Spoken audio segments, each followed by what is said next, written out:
Hello everyone, welcome to my culture bag presentation video. I am a Spanish American and English American white person. To represent this, I have included two passports, a Spanish one and one from the United States. My mom immigrated to the United States when she was 23 years old from León, Spain, and my dad's family has been in the United States for 5 generations. Between the two, I primarily identify with my Spanish American heritage, and the traditions in my home are those from my mom's side. As I mentioned before, I am white. Sometimes people make the mistake of identifying me as non-white because of my Spanish last name and the fact that because I'm from Spain, I'm technically Hispanic, but this does not mean I'm Latina from a South or Central American country. This is a mistake on 2 levels. One, that Latina or someone from being from a South or Central American country is not a race, but an ethnicity. And also, people from Spain, given that Spain is in Europe, are white. So yes, I am a white person, and although I am Hispanic, I am not Latina. I speak English as a first language and Spanish as a second language. To represent this, I have included my last name, Little Sonia, in my culture bag. I have done this because both Little and Sonia are words in their respective languages. Little, obviously, is an English adjective, which means small, and Sonia is a Spanish noun, which means a spiteful and cruel intention with which it is meant to cause harm. Therefore, my name, read bilingually and literally, means spiteful intention to cause harm, but just a little bit of it. As I mentioned before, English is my first language, so it is appropriate that my last name has the English word as the first word in my last name to represent that this was indeed my first language.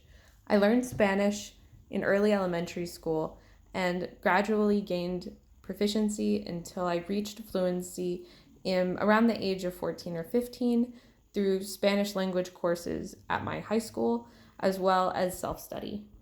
In Spain, bread is eaten with practically every meal. At my house, we have it at least twice a week with our meals, especially if the main dish is some sort of stew. The bread is cut and placed at the corner of the plate setting, without a plate underneath it, in Spain and at my house. Therefore, I've included bread in my culture bag to represent this staple, which is imperative in Spanish cuisine, and most meals are considered incomplete if there is no bread set at the table. Flamenco is a complex art form that encompasses song, dance, clapping, poetry, and multi-instrumental accompaniment, and is a pillar of Spanish culture, which is why I've included Estrella Morente's Mujeres album in my culture bag. This album is a favorite of my mother's. Estrella Morente is the daughter of Kiki Morente, who is also a famous flamenco artist in Spain.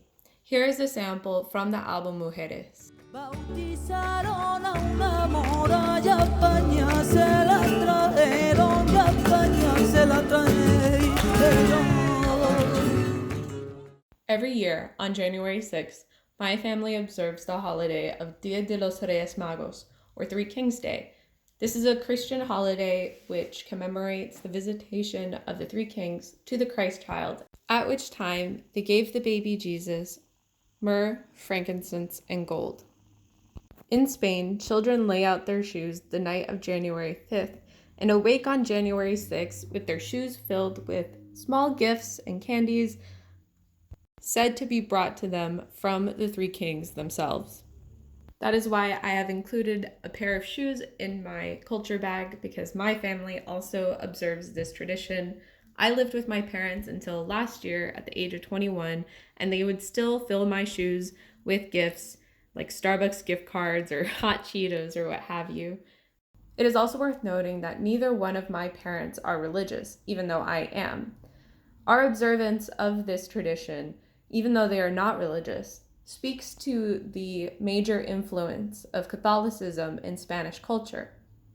Thank you very much for listening to my presentation.